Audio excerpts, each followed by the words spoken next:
Hello and welcome to my channel if this is the first video of mine that you are watching, but if it is not, welcome back. Today, as you can tell by the title of this video, I am going to be filming the Booktube Bio Tag, which I was tagged to do by the lovely bookish Chaz, who gave me such an incredibly kind shout out in his video that it literally brought tears to my eyes.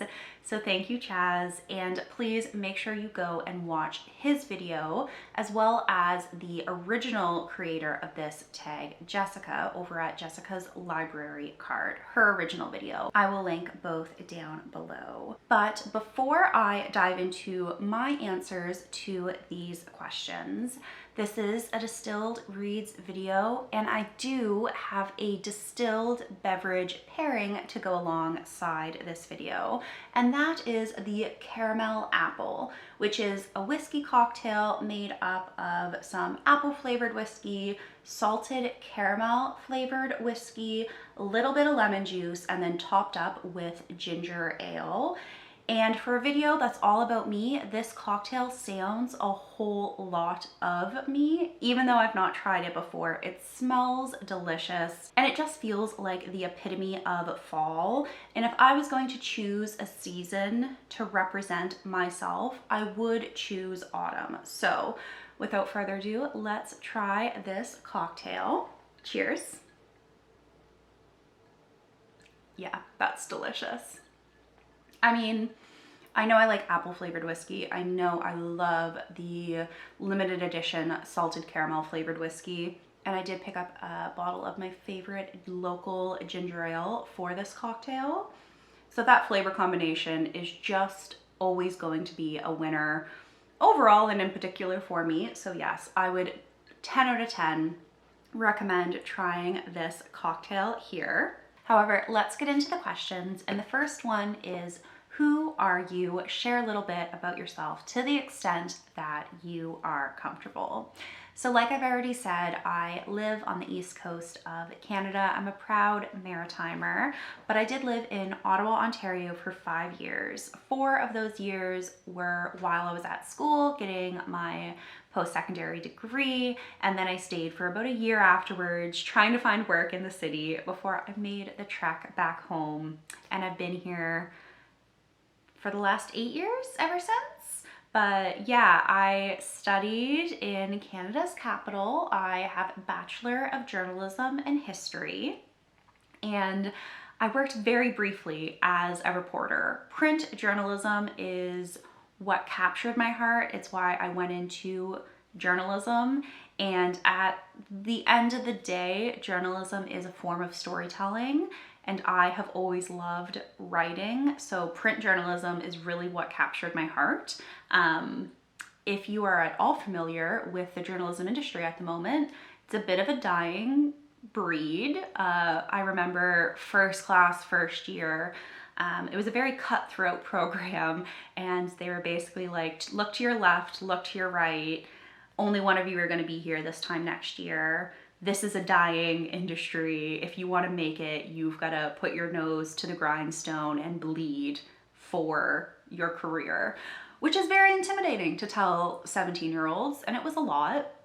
But I did work at a local newspaper. I had done a co-op internship during high school there, and then I was hired on as a summer reporter fresh out of my first year. I had such a wonderful time, and there are memories from that period of my life that I still carry with me, but it was very intense. And I learned that summer that journalism wasn't something that I could pursue long term because I would just burn out. It would just be too much, too quick, all at once. So after I graduated with my degree, I went into corporate communications, which is a tale as old as time for journalism students who realize that journalism is not something that they want to pursue full-time for the rest of their lives. So I went into corporate comms. I then shifted into digital marketing. And at the end of the day, corporate comms, digital marketing, it's a form of storytelling, which is why I went into journalism. But after a few years, I wanted to do more writing, and that was really lacking from the corporate comms digital marketing position that I was in. I really loved a lot of the aspects of my role with the company I was at, but I just wanted to put pen to paper, fingers to keyboard, and tell stories that way. So I took a big risk, I took a big jump, and I went out on my own and became a freelance writer and editor. I had an amazing contract for 3.5 years working with an independent author and website owner, creating SEO blog content all about books and authors. It was all about how to read a particular author's bibliography or how to read a series. For example, like the Cosmere has multiple ways that you can read it. You can read it in publication order, you can read it in chronological order, you can read it by series. And then Sanderson has proposed particular ways to go about reading his bibliography. And there's pros and there's cons to each way to read just that one universe. And there's certain ways you shouldn't read it if you've never read anything by Sanderson. But that was basically what I was doing for 3.5 years, writing online, and I loved it. And then about 6 or 8 months ago now, I guess, I decided I wanted to try something new yet again, and there was a TV show that was coming to my little old hometown to film, and I decided to see if this old dog could learn a few new tricks. I put my name in the hat and I ended up being hired on as an office production assistant. So I was basically the runner, I was the gopher. I, alongside my amazing coworker who saved my hide many times over that stint, were responsible for making sure that each person in the office got their lunch at a particular time each day. If there was an extension cord that was needed, we needed to go and source that. Like, it was a lot of grunt work. I remember my first day was literally just putting desks together and sweat dripping off of me. It was a horrible first impression. But yeah, that's what I have done most recently. But for 2025, I'm back to freelance writing and editing. For the independent author, I had edited a few manuscripts for him, and I loved editing manuscripts. It gave me a little bit of the interaction that I missed from a corporate communications perspective. I really loved working within a team and having that back and forth and having that feedback. You get that in an author-editor relationship. So I really enjoyed that. I also have such a type A personality that I think I do well within that editor role. And again, the journalism degree definitely bleeds into being a good editor too, just because I have a very critical eye, and there's nothing that, perhaps there are a few things, but it's very high up there on my list of something that's going to throw me out of a story, out of a book, is if I find a typo, a grammatical error, if, say, a sword was blue at the beginning and then suddenly it becomes pink, like that just throws me from the storyline, and I have a really, really hard, if not impossible time dialing back in. I also, if you can't tell, talk a lot with my hands. So that's a little fun fact about me too. So apparently there is a whole lot that I am comfortable with discussing online, because I just went on at length for about 20 minutes all about myself, and I feel very conceited at this moment. So let's quickly move on to the second question, which will be a whole lot more brief, because that is, how long have you been on Booktube? And I am coming up on my 3-year anniversary. I will have uploaded Booktube videos for 3 years this spring, even though I have taken several breaks. So I wouldn't say it's been 3 consecutive years, but like my official anniversary is coming up in a few months' time. Then the third question is, what kind of books do you love to read? Has Booktube had an effect on what you read? So while I have only been uploading Booktube videos myself for 3 years, I have been consuming Booktube content for a decade and a half. since high school, maybe even middle school, there were some of the very first YouTube videos that I got into, and I was actually going through my subscriptions before I started filming this, and there are so many booktubers who I had forgotten about because they've stopped making booktube videos, but they stopped making booktube videos like 8 years ago. And as I was going through, I was just like, oh my gosh, I remember watching that person whilst like taking a break from studying exams and all of these fun memories. So I would say that booktube has influenced and had an effect on what I read, but that effect has been almost lifelong. Like, since I've been picking up and choosing what books I want to read, I've basically been going to Booktube and finding booktubers who are discussing some of these books. But I wouldn't say that it has like changed entirely what I read. The books that I really like to read are fantasy, romance, fantasy romance. I love historical fiction. I do really enjoy some classic literature, and I'm always trying to read more nonfiction. And I had a goal for a very long time that I wanted to read more science fiction because that's a genre that I have very little on my actual bookshelves. But yeah, so I wouldn't say that it has dramatically changed what I read, but there's definitely been an effect over the last several years from Booktube on what books that I'm more likely to pick up. And there have been so many recommendations from Booktube that it is just impossible to count.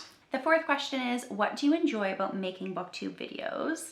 And if you couldn't tell, I do love to talk, but I love having the space and the opportunity to just talk about the books that I love, what I've been reading recently. And I love hearing what other people have been reading recently. And just, I have several people in my immediate life who love reading, but there's just something about this community. There's such passion, there's such energy around what you're reading and what you would recommend and particular authors and series. And I love that. I love that so much. And I love being a small part of that community and having the space to talk about the books that get me really excited, and then having conversations in the comments with other people who have read what I've been reading and have really enjoyed it too. That is just amazing. Being able to connect with someone who has read the book that I'm so excited about, when perhaps those in my circle, even though I have so many lovely bookworms in my immediate circle, there are always times when I close a book cover and I just need to talk about it to someone, and Booktube is that someone more often than not. Then the fifth question is the opposite, and it is, what do you not enjoy about making Booktube videos? And I think the only thing that I don't enjoy about making Booktube videos has nothing to do with the community itself, and it's entirely to do with me. And it's, I put way too much pressure on myself when filming, when editing, when posting, just at every step in the process. I put too much pressure on myself, and it's a bit reflective of who I am overall, not just within this one hobby of mine. But yes, it's been a resolution, a goal to put less pressure on myself, to take myself less seriously. And I think to an extent, uploading videos has helped with that, but still, that's a large part of why I take so many breaks, is I just put way too much pressure on myself, and then I get in my own head, which is just silly and foolish, but here we are. We just try to do better the next day. So that's what I'm trying to do. The sixth question is, what video are you most proud of? And I think the video that I am most proud of is my Hello Again video. The video I posted after I took nearly a 2-year hiatus. It's just a short little 2-minute video of me explaining where I went, and I think I'm proudest of that video because I was a little bit vulnerable, which is always terrifying online. And I had a lot of fun compiling the snippets and timing the snippets to what I was narrating. Going back to the journalism degree, I did study editing at post-secondary. So I do really love editing, even though I'm not good at it. And I think my Hello Again video is indicative of like the best editing I have done on this channel, just with how the timing lined up of everything. And yeah, I'm proud of the storytelling in that short little video versus videos like this. It's just me talking to camera. I don't get very creative with my editing or with my camera angles or anything like that. But I had the opportunity to do that a little bit more in that short little video. So I'd say that's the one that I'm most proud of. The next question is there anything you wish was different about Booktube? And I really struggled with this question because I don't think there is, and that feels like a lame answer. But I think with Booktube, obviously, we're very constrained to this social platform, which comes with its own pitfalls and challenges. But I don't have any grandiose ideas on how to better the YouTube platform. I'm really happy with the little corner that I have carved out for myself on Booktube. And if my videos are at all comforting or cozy or offer a little bit of escapism to anyone, that's what I go to Booktube for. So if I'm managing to do that for someone, then I think that is an amazing success.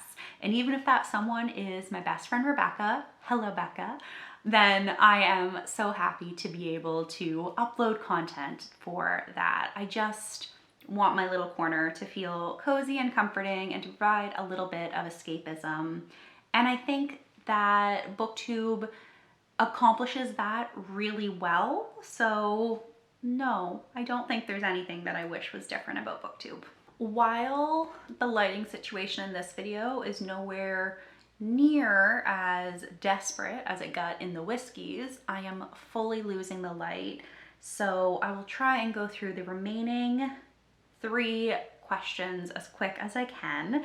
Number 8 is name 3 books that you have reviewed on your channel that you feel represent who you are as a reader. The book that I have reviewed on DistilledReads that I think represents who I am as a reader the most is A Song for Our Bun, because this is in my top 5 favorite books of all time, maybe top 3.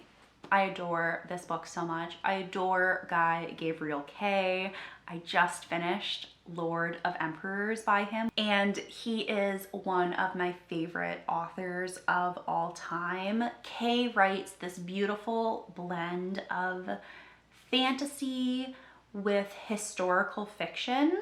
Most of his books take place in alternative realities that are really, really reminiscent of real world eras. And yes, I just love Kay so much. So of course, A Song for Our Bun in my book review is very, very representative of who I am as a reader. My second choice is a little bit of a cheat because I actually reviewed the series as a whole on my channel, and that is the Saint of Steel series by T. King Fisher. But if I was going to choose a book from that series, I would choose the first one, Paladin's Grace.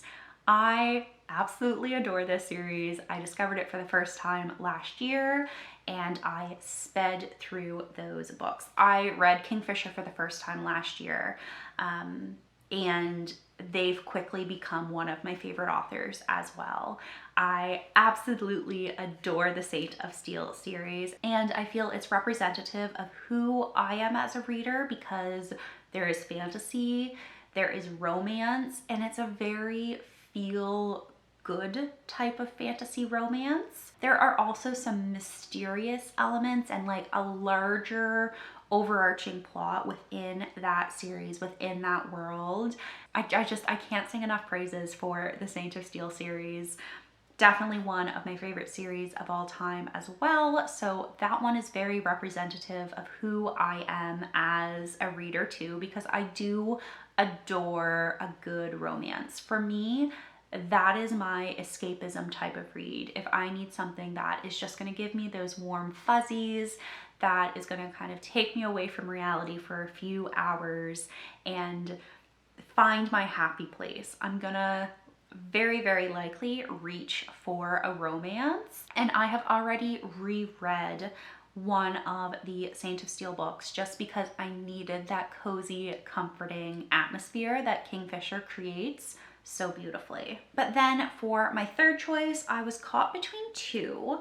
So I will just say that the runner-up was my review of Fable by Adrienne Young, because I do love a YA fantasy. But for my third official choice, the Lycanius trilogy by James Islington.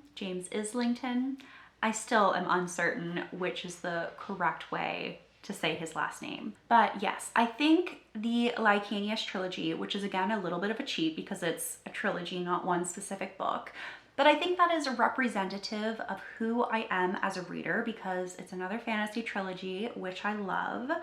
And I think it's a really good look at how I am as a reader and what I'm looking for in a book, and a little bit more of just an analytical approach to how I read versus when I'm talking about A Song for Our Bun, when I'm talking about Saint of Steel. I very much just gush about everything that I love. Versus with the Lycanius trilogy, I was able to dive a little bit deeper and have some more critical thoughts and not just happy thoughts. So I think that's a good representation of how I am as a reader as well. Then the penultimate question is to name 3 booktubers whose content inspires you. So these are a little bit of a throwback because I have been watching YouTube and Booktube for more than a decade now. These are the channels that finally pushed me over the edge and inspired me to start making my own booktube videos. So Jean's Thoughts, I think, is the booktuber who I have watched the longest. I remember watching them basically when they started, and I love her content. I love her book recommendations. We have a very similar taste when it comes to books, a blend of fantasy and romance that I always find amazing recommendations when I watch Jean's channel. The second booktuber whose content inspires me no longer makes booktube videos, and that is Ashley over on A Frolic Through Fiction. But Ashley gives me, you're going to use the present tense still, because I do find myself going and watching some of her old videos because they are just so comforting to me. Ashley in her videos gives off the cozy, comforting, kind of witchy vibe that I want to convey through my videos. So Ashley's content 100% still inspires me, even though they have shifted away from making booktube videos. As well as literary diversions. I don't think there is a video of theirs that I have watched that I haven't cackled, laughed out loud. I love their content. I love their vibe. It's cozy and comforting and feels like I have just gone around to a friend's house for tea and we're chatting about books. And again, that's the type of vibe that I want to convey through my own videos. And then finally, another channel who hasn't uploaded recently, but will occasionally just upload a video, or at least that's what's happened over the last couple of years. And every time I see their face pop up in my subscriptions, I always watch it almost immediately, and that is Book Rat Misty. Again, it just feels like I'm having an intimate, cozy conversation with a friend. And I love Book Rat Misty's videos, as well as the other 3 channels I've already mentioned. And I have kind of floated the 3 rule here. But I love that Book Rat Misty uploads more lifestyle content, and they are an artist, and they are an incredible, incredible artist. I don't have that type of talent. I wish I did. So when I see creators creating art and the like, it inspires me, even though it's not something that I am naturally very good at.